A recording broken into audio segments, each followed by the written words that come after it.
you for joining today's webinar on how to monitor and troubleshoot remote user experience issues on Citrix or VMware Horizon. By way of introduction, my name is Stacy Leidwinger, and I run marketing here at Goliath Technologies. And with me today, we have Avi Lip, who's our senior technical consultant. Now, before we jump in, I do want to go through a few housekeeping items. First, in terms of agenda today, what I'm going to do is really talk about what are some of the challenges that many of you out there are facing when it comes to troubleshooting and supporting remote worker issues. And I'm going to do that then and talk about how purpose-built tools can really help you monitor and troubleshoot those user experiences to not only resolve issues, but prevent them altogether. I'm going to walk through criteria. We're going to give user examples, and you'll even see the software from Avi. Throughout the presentation, if you have any questions, just put them in the chat or Q&A box. We will answer them throughout, but we definitely have time at the end to follow up with any questions you might have. And one question we always get is, will this recording be available? Yes, within 24 hours, you'll have a copy of this recording in your inbox, so you can share with other teams as well if it becomes interesting to them. With that, let's go ahead and get started. So holistically, ever since the pandemic hit, and most of our workforces have started working remotely, it's really increased a lot of the challenges for IT pros like yourselves. These problems already existed. They're just now amplified with everyone working from home. And I always say the real heart of all these issues is lack of data. A lot of information that's coming at you are end users complaining, my system is slow, my application won't load, I can't log on. And when they provide that information, it often lacks detail, time of day, how are they connecting, who else is on their internet. It also means that internally, you don't have full visibility often in terms of their environment. And so it's very hard to isolate that root cause and understand, is it an issue with their home office environment? Is it user behavior? Is it an application issue? Is it the infrastructure itself? So without lack of data, you're relying on the subjective feedback of your end users. A lot of finger pointing starts happening across application teams, networking teams, the infrastructure team. And all of that drives frustration, not only for yourselves, but end users as well. And the reason that these challenges exist is, as you know, delivering that end user experience is not trivial. In fact, it can take up to 15 different technologies to deliver a user experience across Citrix or VMware Horizon. So let's think about that remote user. You can have different users across different environments, right? This is an example in health IT. So you might have a user at one hospital, a user at another hospital, then you've got your remote users. If you're an organization, you have users spread out, different office locations. So you've got unique users, unique environments, unique endpoints. They're all connecting in through a different way. So if you're in a Citrix environment, your ICA sessions are all starting off in a different way. Are you using a corporate internet? Your home Wi-Fi all have different qualities of ISP. You have issues when it comes to, are you in a hotspot? Are you on a shared network? Then you start making your way to the data center. Here you have your entire Citrix or Horizon infrastructure and all the components that make it up. If you are a health system, you have your EHR applications, Cerner, Epic, Allscripts, Meditech. If you're a law firm, you have your legal applications. You then have your back-end systems, from licensing server to Active Directory, and below that, your hypervisor host layer. To add even greater complexity, some or all of these components might be in the cloud. You have a hybrid infrastructure that you're trying to support. So when that remote user calls in and says, my system is slow, Citrix is slow, my Logon is slow, if you don't have visibility into all of these different IT elements, it almost makes it nearly impossible to isolate that the root cause of that issue was actually an Active Directory, had nothing to do with the application, had nothing to do with the environment itself, but all in order of simple aspect here. And so as you look at solutions, if we move to the next slide, when you look at solutions, you really need to look at technology that is purpose-built to monitor and troubleshoot that entire user experience. And what does it mean? It means that it has to have embedded intelligence and automation that is proactively going to discover your entire infrastructure. It's going to tell you what to monitor, how to monitor, and alert you based on industry best practices thresholds. And that's exactly what our software does. And we do that not only across the infrastructure, but really where the three common issues occur: logon initiation, logon duration, and session performance. So we are going to come with our software already prepackaged with this intelligence that is going to alert you in all IT elements that could potentially impact these areas of performance. And in doing that, what our clients tell us is that when they deploy Goliath, it's as almost if they've hired 2 to 3 full-time troubleshooting experts. So if we go to the next slide here, you're going to go ahead and see a sample of Goliath customers. And here, I want to point out a few things. One, I want to show that you can see customers where Goliath has helped scale to the largest as well as medium-sized organizations in deployment of both Citrix and Horizon. You also are going to notice that we have a stronghold here in healthcare. We are the only solution provider that has technology and business relationships with all the major EHR vendors: Cerner, Epic, Allscripts, Meditech, which means that we can provide that visibility that I spoke of, not only across user behavior, their connection points, their infrastructure, their data center, but also inside those EMR and EHR applications that are so critical. And as I pointed out earlier, the value that each and every one of these would tell you is that by using Goliath, it really has augmented their staff because it's doing the troubleshooting and monitoring for them. It's taken away the dependency on relying on end users to file complaints, and instead is proactively finding issues and resolving them before users even have an impact. So with that then, I kind of want to jump into what is the criteria. So when you're evaluating a solution to help come through those challenges, what should you be looking at? And what we really find, and what we've talked with industry analysts and experts around, is you really need a solution that is going to allow you to anticipate those issues so you can solve them before users are impacted, troubleshoot those issues, because we know issues always happen. So how are you going to have enough data that allows you to isolate and prove root cause quickly? And finally, document that information so that you can share it and prove that you fixed issues, and also meet your SLAs with enough data that you can then share with management, other vendors, your own IT teams, as well as end users themselves. And what we find is when organizations operationalize this behavior, they truly change their IT department from reactive to proactive. So let's dive into the first criteria, which is really about anticipating. And really when it comes to anticipating, it's ensuring that you have a solution that already knows what to monitor and how to monitor that across all aspects of your user behavior and your IT infrastructure. And then set automatic alerts anytime any of those areas are impacted using industry best practices as well as expertise. You also want to be able to test that environment from multiple locations. I see some of you, again, health systems. You have hospitals across areas. Now most organizations have remote users. You want to be able to test that experience not only where your data center is or where IT sits, but actually where your user sits. And then you want to be able to report on many of these key metrics so that you can proactively address issues. I'm going to go into a customer example of this and how they anticipate issues, and then I'm going to turn it over to Avi to really show the technology. So one of Goliath's clients is a top U.S. airline, and they came to us because they use a reservation system called Sabre. And one of the challenges is when their reservation system was down, it was really resulting in poor client satisfaction. Users couldn't change their tickets, they weren't getting service, and the representatives were struggling because they could do nothing without the technology. And what IT was frustrated with is 100% of this was reactive. They never knew there was an issue with Sabre or their Citrix infrastructure until a user called and impact had already happened to their customer base. And so what they did is they went ahead and deployed Goliath to proactively test application availability and performance from multiple locations, running tests continuously throughout the day. That way, if they automatically found that the system was slow or unavailable, it would alert IT, and IT could go ahead and address it immediately.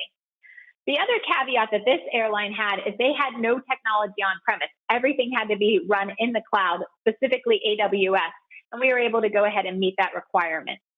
Avi, do you want to talk a little bit more about how they actually deployed the architecture and then dive into the technology to show how this customer was able to anticipate issues and ultimately improve customer satisfaction? Absolutely, Stacy. So what I'm sharing out right now is the deployment architecture for that scenario that Stacy was just talking about, where what happened is this airline would have their Sabre application hosted up in AWS with their Citrix delivery infrastructure, and then they would have these virtual launchers, if you will, which were deployed into AWS in the different regions, so East, Midwest, and West. And what these app launchers would do is just log into the Sabre application, just like an end user would, testing the entire delivery infrastructure to confirm the availability of this application for the reservation specialists who are all working remotely. So if there were to be an issue at any point in time with accessing the application, whether it was down completely or if there were some source of struggles with it, the IT admins at this airline would then receive a proactive alert, giving them time to proactively, solve the issue before the end users were impacted. Now, say if they were to receive an alert that there was an issue at any point in time, where they went to within the technology is the application availability analysis console, which is what I'm sharing out right now. And this is the central monitoring configuration console for all these launches that are taking place across the environment. And the page is broken down into two different sections. You have the top section, which shows is a high-level dashboard where the blue bars are the average launch time of each of these launches, and the yellow trend line shows the overall availability at any point in time. You can filter this based off of date ranges, the specific locations where these launches were taking place from, so in this scenario, AWS different regions, and the specific applications or desktops that you're trying to test. Then this bottom section here gives you additional details as far as for the date and time of each launch, the application, the location, whether the launch was successful or if it failed, as well as each step of the process. Now, say if you get an alert that there is a failure. These are all successful launches here, but say if you did, what you could do is just then go click on this magnifying glass, and you then get details of each step of the process, including screenshot evidence as far as what would exactly present itself to the end user. So say, for example, if overnight there's a maintenance window, IT did some updates to the application and it resulted in it not being published for users the next day.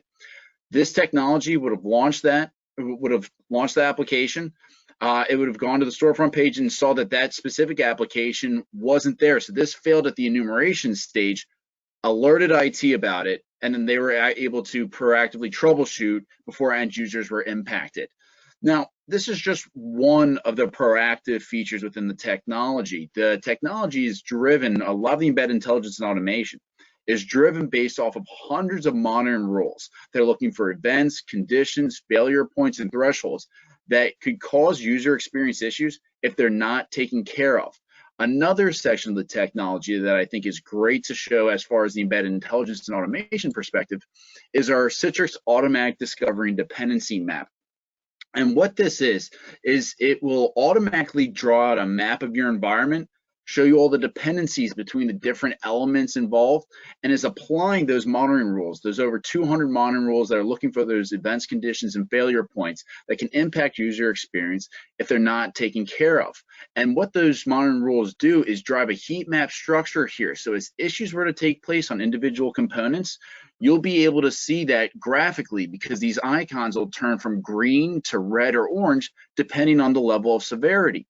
These monitoring rules also drive the metrics that you can see on the right-hand side. So you have resource utilization, context-specific health checks, as well as any of the alerts that are firing off based off the embedded intelligence and automation. So what would happen is, say if there were some alerts firing off on one of these components, it would turn red.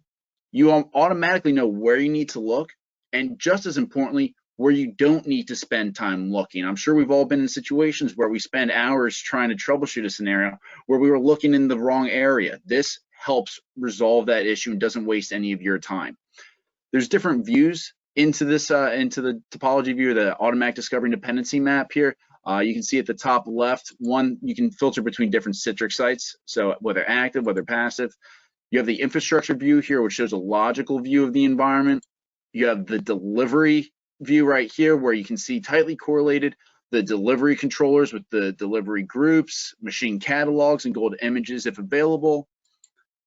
And then down to the machine layer, where here you again see these components tightly correlated down to the hypervisor cluster and individual hypervisor host that was supporting the set of users. And all of these again have modern rules and metrics being applied to it. So on the right-hand side, you can see average end user experience metrics. And where this is really helpful, I mean, it is often used as a knock view, as I'm sure you guys can see, where within a couple clicks, you can quickly see the overall health of the environment. But it can also be used as a very effective troubleshooting stop, because you can quickly drill into these components. Say if you notice that round trip time was was high for a set of users, you see that they're all on the same hypervisor, and there was also storage latency at that same time correlating with the high round trip time. Maybe there are snapshot-based backups happening at that time, which was causing the performance issue. So it gives you a lot of visual detail and quickly being able to pinpoint where issues are and where they're not. I'm now going to transition back to the PowerPoint slide. Let me get that up and pass it over to you, Stacy. Great.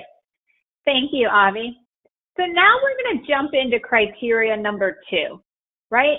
How do you actually isolate and prove root cause of individual user behavior issues when end users complain? Because we know no matter how proactive you are, issues will still arise. And so what you need is a solution that's going to provide you both real-time and historical granular data about those user sessions. It also needs to correlate the metrics, and Avi's going to show you how Goliath does this, so that you're not just throwing a bunch of numbers at a screen, but really starts to help you put those information data points together so that you can identify root cause. And most importantly, give you that objective evidence so that you can not only prove to users why their issue might exist, but also to other vendors or management team, and really stop the finger pointing that unfortunately takes up so much of our time when we're working in IT. If we jump in, I'm going to go talk about a user story with Penn National Insurance. And we were actually working with Penn National prior to the pandemic. They had come to us because they had an initiative to really support an increase in remote workers. They were hiring, and they were going to have an expanding remote workforce as part of their strategy. The challenge was they went ahead and implemented Citrix VDI. They had Cisco softphones. They also went ahead and added iGel as their last piece of technology into their overall architecture. And when they started to roll this out, a number of users came back and said, "It's awful. My softphone calls keep dropping. It's not working for me. There must be an issue." There was enough complaints that it almost escalated to the point where IT was going to pull back on the entire initiative and say, "We've got to find a different solution." And it was really frustrating for many of the IT managers because they were looking at their tools saying, "No, everything's working as it should. We don't know what's going on with these users." And there also wasn't consistency. It was very sporadic on who was having the issues and when they were having the issues. So they went ahead and put Goliath in, and with the data, they were able to isolate root cause. And what they discovered is those that were complaining often were complaining, and it ended up being a home Wi-Fi network issue. And the reason it wasn't always an issue was because things would often work well in the morning, and then around 3 o'clock is when users would experience slowness. Well, the IT team started asking users, "What's going on?" And they said, "Well, my kids come home from school," again, pre-pandemic, and everyone was away. And they were coming home and they were getting on Netflix. They were playing video games. And so the bandwidth required by a soft phone was really causing the issue. But when they talked to users and they didn't have data, users were like, "It's always slow. I don't know. It drops any time of day." But they literally were able to go into the technology and say, "It looks like you only have a problem starting from like 3 o'clock on in your day. What's changing in your environment?" And so they were able to really solve this issue. End of the story is they rolled this out. They had a successful rollout. They were able to work with specific clients that needed to upgrade their ISP or users to upgrade their ISP. And now they no longer had the issue of not knowing what was going on. Avi, do you want to take us into the technology and show them how Penn National uses it? And I love this user story. We actually have a video with them because they say that the screen Avi goes into they use on a daily basis, so they can quickly, at a glance, see who's having issues or not having issues and proactively go ahead and ask questions so that they can get ahead of them before tickets are even filed. Go ahead, Avi. Thanks, Stacy. So yeah, where I am transitioning to right now, there we go, is our Citrix virtual apps and desktop session display. And this screen populates with all the Citrix sessions in your environment. And something that's important to know is that this isn't for just active sessions, this is historical sessions as well. We don't average or roll up any of our data, so you'll get the same level of granular detail for a session that took place 3 weeks ago as you would for an active session.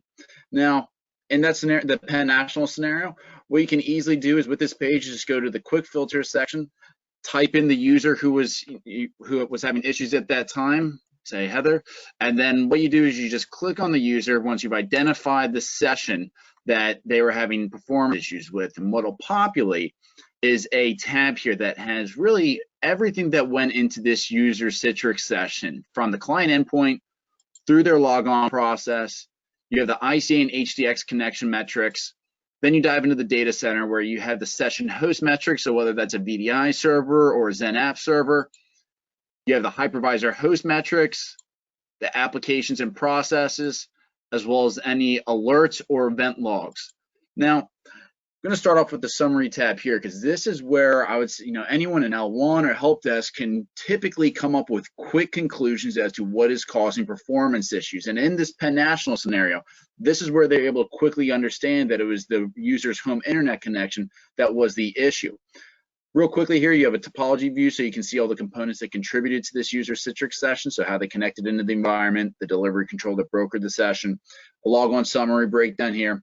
And this is where, in that Penn National scenario, this is where there is the ability to quickly come up with the conclusion as far as the home internet connection is the issue.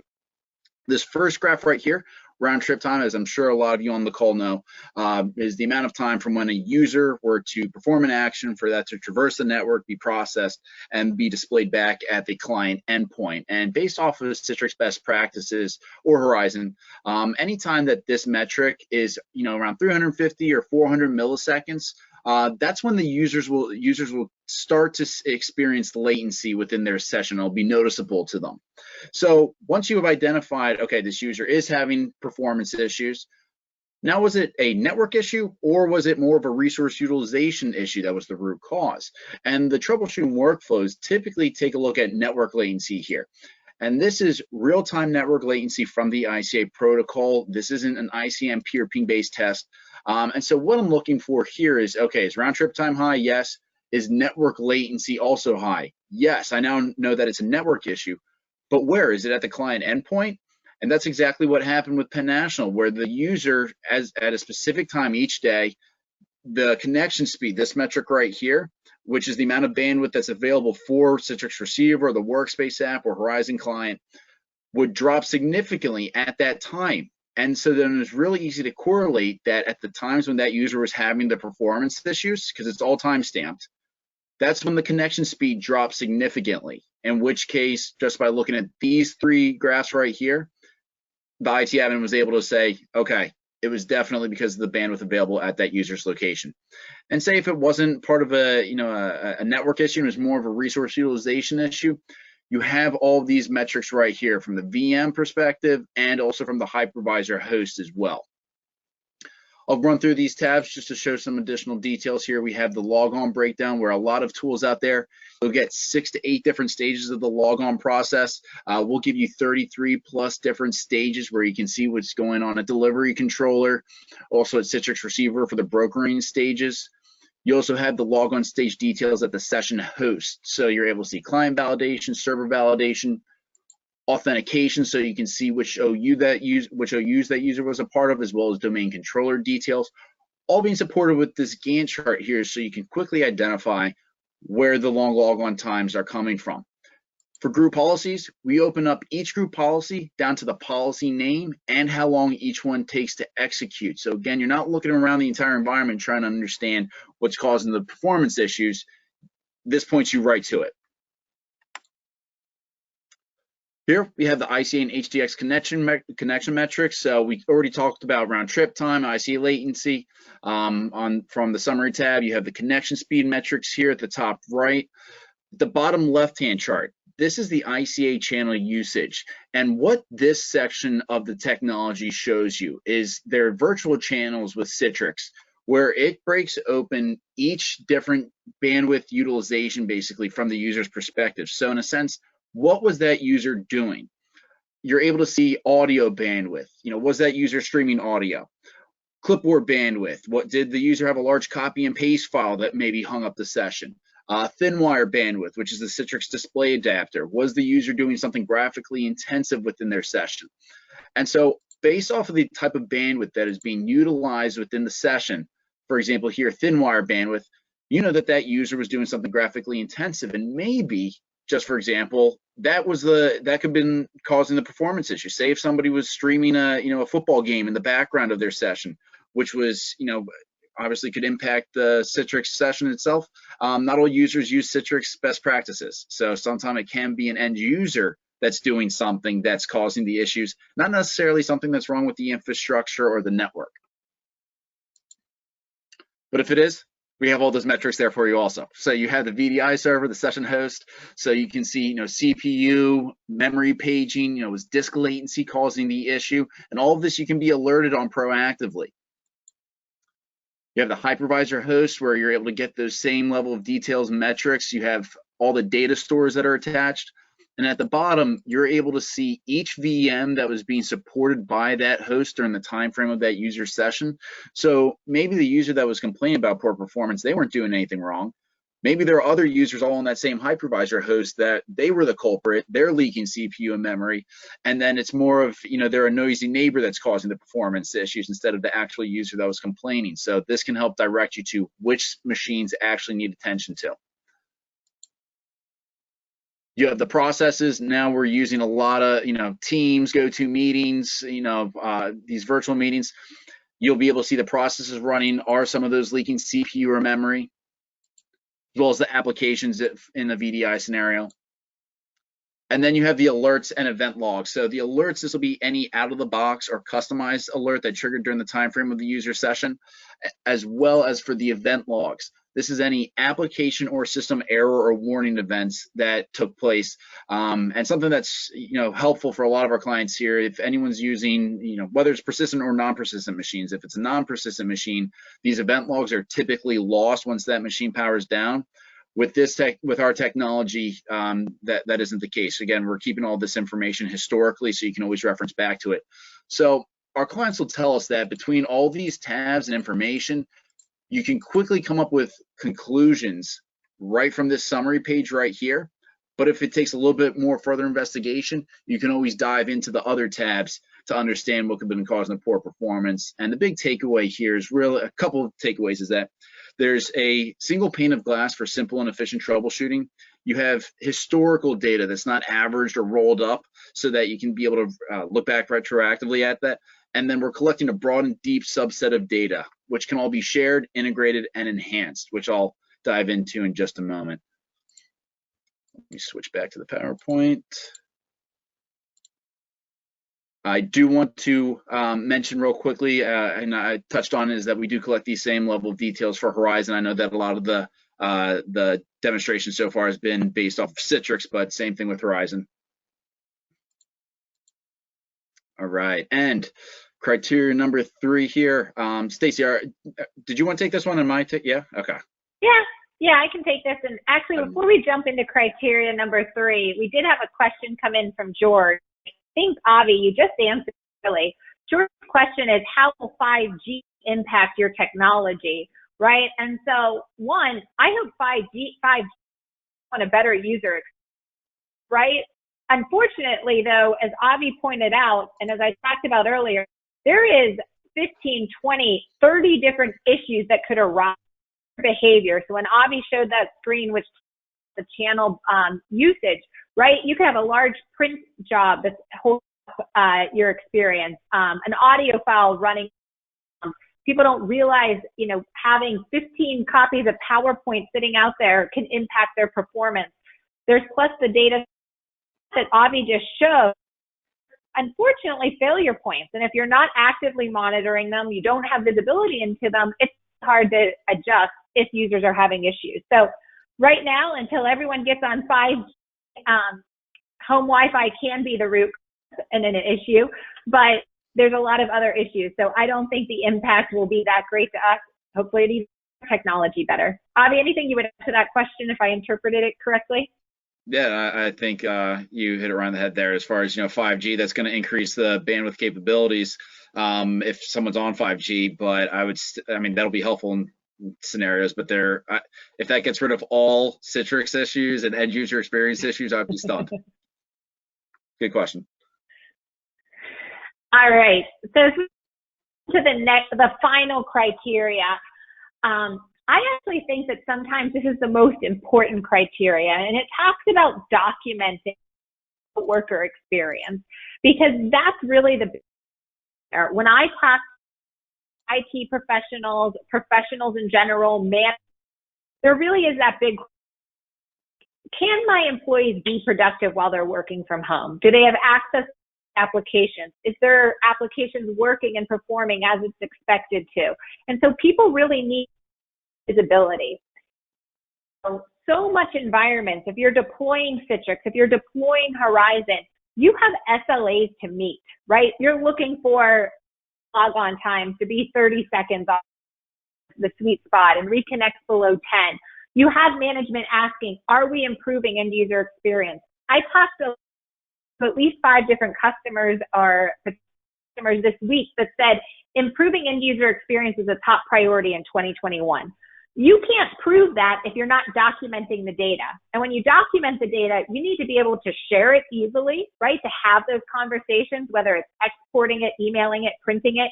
You need to integrate it into your systems and processes. So if it's integrating into your ticketing system, like a ServiceNow or Remedy, so that you can assist in the help desk area. Maybe you're integrating into some other system management or other monitoring tools like a Splunk. And then you need to be able to enhance that data, right? You want to be able to leverage out-of-the-box reports that do a lot of the work for you, or even add it into visualization tools like a Power BI or a Tableau. So documenting the experience becomes almost as critical as solving issues when they come up. Avi, you want to talk to everyone a little bit about some of the data that we at Goliath are able to provide and how some of our clients are using that data in the form of reports? Absolutely. So as I mentioned, a huge benefit of the technology is that we're collecting a broad and deep subset of data. And so I'll show just a couple of different areas that you're able to report on within the technology. Starting on the left, you have end user performance metrics. So end user experience, logon duration, the latency within the session, connection speed at that user's location can all be reported on, sent out in reports on a daily, weekly, monthly basis, can be sent to different business line managers. End user activity, same thing. The productivity for the users is maybe this work from home initiative that's been brought up on us with COVID. Has that hurt productivity for the end users? What are the peak usage times? The applications that are being utilized and the license usage, the peak usage times. As far as system performance, again, you're able to get all of that within the technology and report it on. So memory utilization, host performance, capacity, and inventory. Here are a couple examples of some of the reports, some of the out-of-the-box reports. This is for a XenApp end user experience report, where you can quickly be able to see, can run a report for just maybe the top 20 users, maybe for one user, a specific delivery group, where you're able to see, what was the ICA latency, what was the logon duration for these users, and have all these metrics, which enable you to see an overall health of the environment. Are we hitting our SLAs? Logon duration, breaking the logon duration into a further step, where here you break it down into different stages. We touched on the different stages that we provide within the console. Again, that can all be reported on here. So, client validation, authentication, GPOs. And here's another one that's been really popular for our clients with everyone working remotely, is the end user productivity report, where a lot of people, this was new to them, being able to work remotely. They weren't used to having this type of flexibility. And while I think most people have proven that they can be just as productive, if not more productive at home, sometimes it's not that case, in which case some people could have struggled with the transition. And sometimes they may blame it on the technology and say, hey, listen, I couldn't get in my applications, they were slow. And so what this report here does is it does show a level of productivity within a Citrix session. So this interaction metric right here is it's a compilation of a number of different data points, basically showing ICA traffic, keyboard and mouse input. What was the user actually working during their session?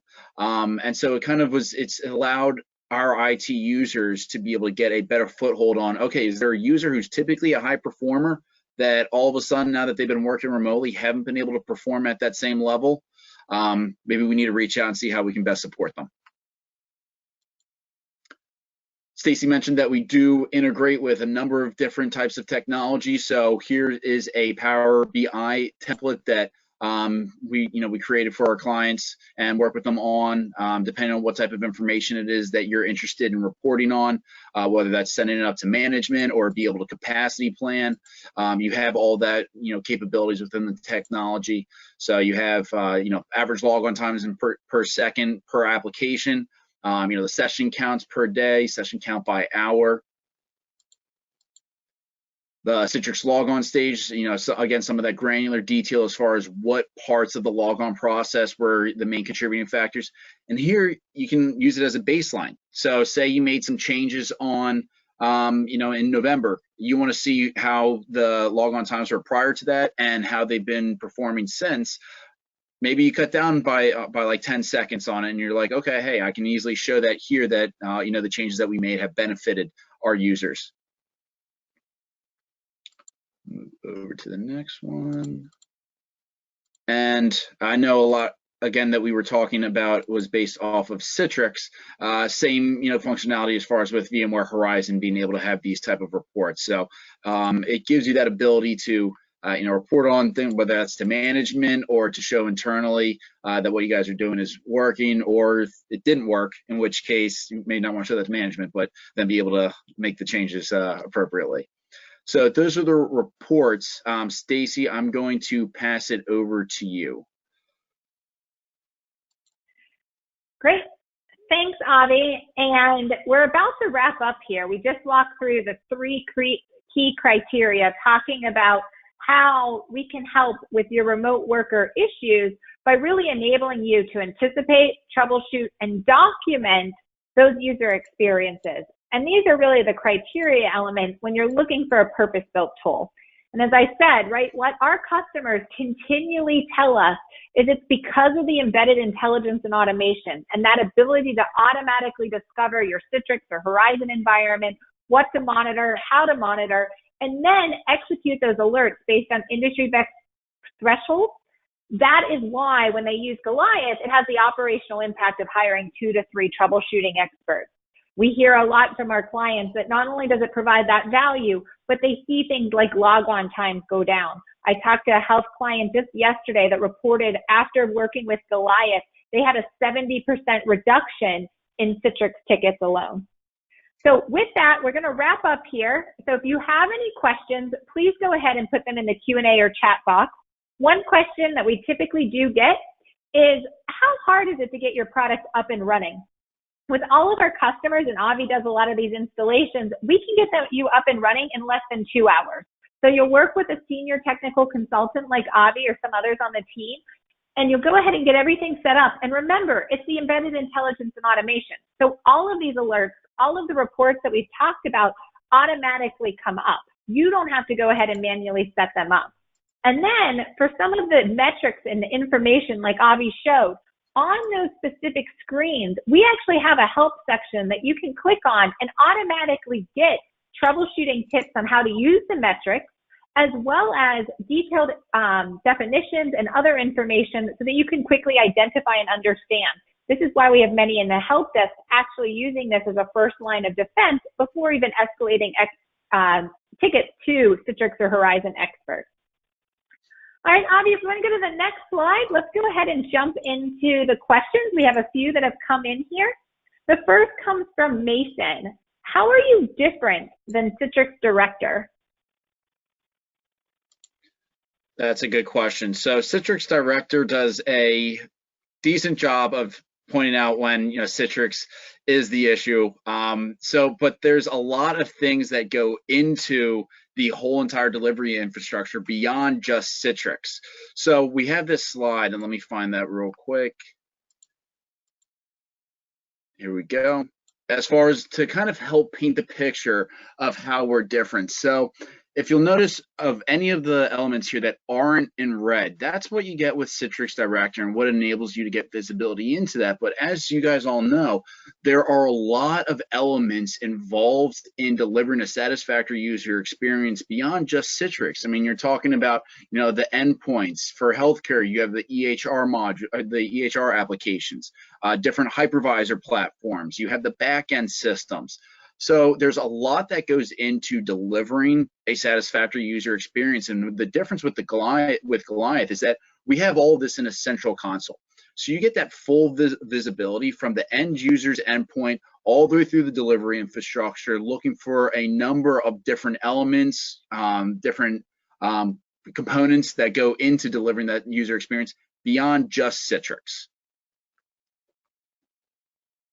Hopefully that answered it. Yep, perfect. Historical right. data is also very important. Yeah. I guess one thing I would also throw out there is, I mentioned this and I just say it because I see some health systems here today. The other big thing is if you are in health IT, it is those purpose-built modules for Cerner, Epic, Meditech, Allscripts, so that we can incorporate that EHR data with all of your infrastructure and user behavior information as well. All right, so with that, next question comes from Helena.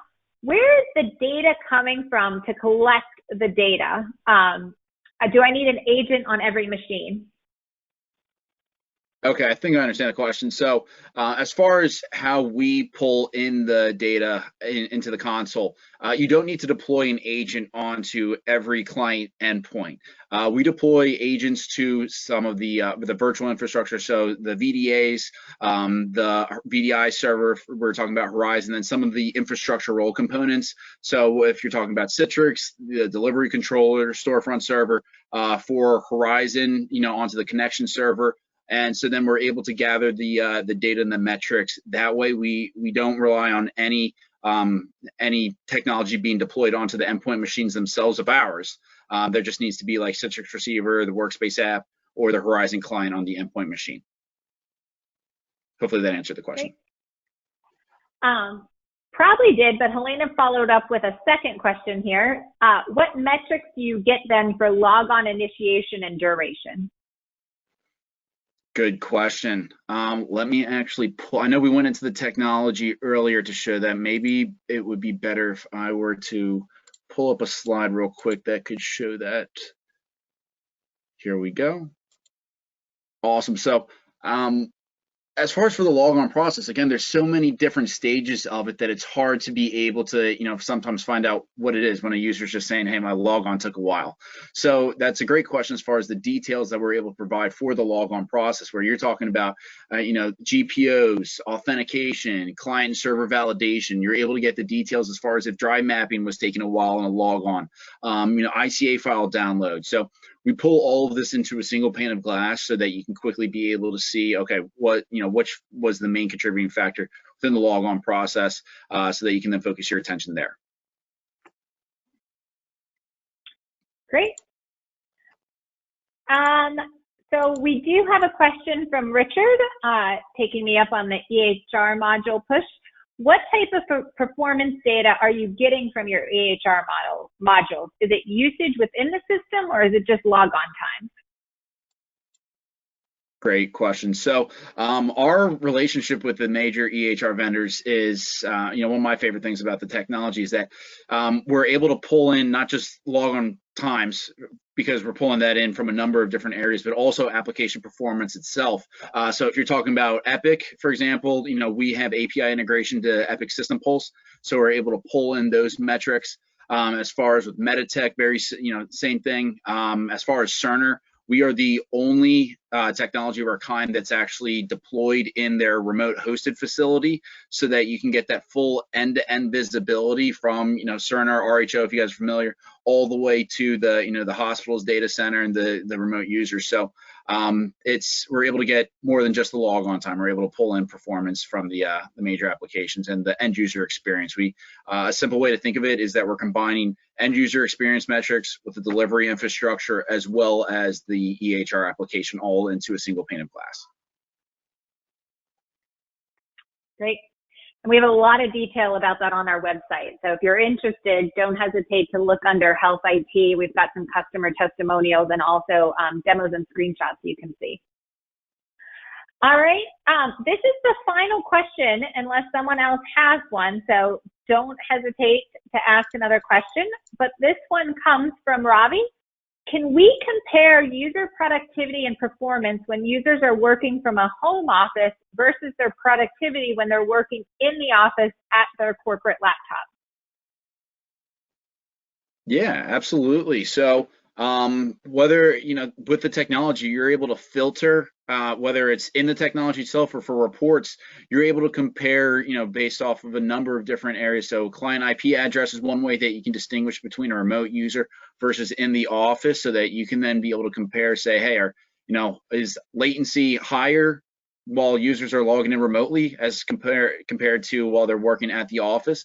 So you can also see that productivity report that we have, where you can run for a set of client IP addresses to directly compare what I think that you were just requesting for. So yes, absolutely you can. I think it's important to point out too, it's not just for the productivity report, right? For any report that we are providing, you can go ahead and report these differences. Again, I was working with a health system just before the end of the year, and they wanted to see their data separated from when workers were inside their hospitals versus working from home, right? Obviously, they have less control over the SLAs when someone was working from home. So it was important to be able to separate those out, and they were easily able to do that with the data. All right, that is the last question. So Avi, I want to thank you for your time today. I want to thank everyone that joined us. If you have additional questions or if you would like to set up with a free trial, do not hesitate to email techinfo@goliathtechnologies.com, and we can get you set up with that free trial, and we can also respond to any technical questions that you might not have asked today. Again, thank you, and I hope everyone has a safe and enjoyable new year. Bye-bye.